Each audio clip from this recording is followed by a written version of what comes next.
మనం 2023 ABPSC group 1 mains లో Indian history section ఒకసారి గమనిద్దాం. మీకు గుర్తుంటే లాస్ట్ టైం కూడా ఏ నోటిఫికేషన్ మన 2018 నోటిఫికేషన్ ఏదైతే ఉందో 2020 లాస్ట్ లో రాశారు ఎగ్జామ్స్, దాంట్లో కూడా 70% of the questions direct or indirectly నేను ఏదైతే మీకు అదర్ స్టేట్ పిఎస్సి క్వశ్చన్స్ మీకు ఆ కలెక్షన్ ఇచ్చానో సో దాని నుంచే వచ్చాయి.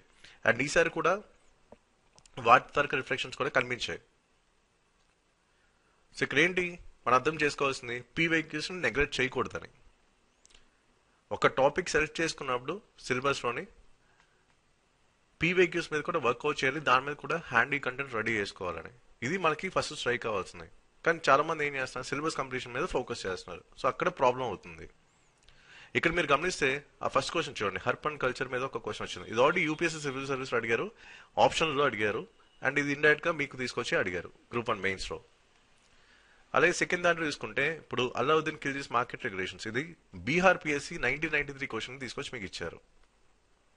అలాగే థర్డ్ క్వశ్చన్ ముఘల్ ఆర్కిటెక్చర్ మీద ఇచ్చారు, influence of Hindu elements and Mughal architecture. ఇది ఆల్రెడీ సివిల్ సర్వీస్ లో ఇంత ముందు యూపీఎస్సీ ఆప్షనల్ బేస్ చేసుకొని ఈ క్వశ్చన్ ఇచ్చారు.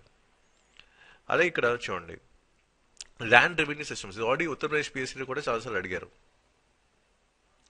అండ్ దాంతోపాటు ఇక్కడ పీసెంట్ మూవ్మెంట్, ఇది కూడా వేరే స్టేట్ పిఎస్సీ లైక్ బీహార్ పిఎస్సీలోనే ఇక్కడ అడిగారు. ఇది ఎందుకంటే ఇది కలెక్షన్ లో ఉంది మనకి పీసెంట్ మూవ్మెంట్ మీద. సో ఇవన్నీ ఏంటి మనకి direct or indirect reflections, same అదే విధంగా కాదు, ఇండైరెక్ట్ ఫార్మాట్ లో సేమ్ అదే థీమ్ ని బేస్ చేసుకొని మనకు వచ్చిన క్వశ్చన్స్. సో ఇలాగా మన ప్రీ ప్లాన్ ఉంటే ఎగ్జామ్ లో ఈజీ అవుతుంది కదా. ఇప్పుడు ఎగ్జామ్ కండిషన్స్ ఎలా హ్యాండిల్ చేయాలి కూడా తెలియాలంటే మనకు ఒక్కొక్క ప్రీ ప్లాన్ స్ట్రాటజీ ఉండాలి. ఇప్పుడు ఫర్ ఎగ్జాంపుల్ మీకు క్వశ్చన్కి ఆన్సర్ తెలీదు, ఇదేమో కంప్లీట్ గా మీరు ఫ్యాక్ట్స్ చదువుకుని వెళ్ళారు, ఇక్కడేమో అనలిటికల్ బేస్ క్వశ్చన్ వచ్చింది. సో ఇప్పుడు ఏ విధంగా ఆలోచించాలి కూడా మీకు తెలియాలి కదా. సో ఇన్ కేస్ క్వశ్చన్కి ఆన్సర్ తెలియనప్పుడు మనకి బ్యాకప్ స్ట్రాటజీ ఏంటి, ఏ విధంగా ఆలోచించి మన డిమాండ్ ఆఫ్ ద క్వశ్చన్ తగినట్టు రాయాలి.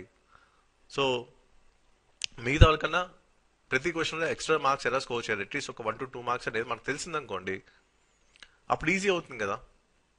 అప్పుడు ఎందుకు మీరు గ్రూప్ 1 మెయిన్స్ క్వాలిఫై అవ్వరు? సో మొత్తం ఒక ప్రీ ప్లాన్ స్ట్రాటజీ ఉంటేనే మీరు ఎగ్జామ్ ని బాగా హ్యాండిల్ చేయగలరు. ఆల్రెడీ మన పర్సనల్ మెంటర్షిప్ బ్యాచ్ లో ఎలాంటి సెలెక్షన్స్ వచ్చాయో కూడా మీకు చూపించాను.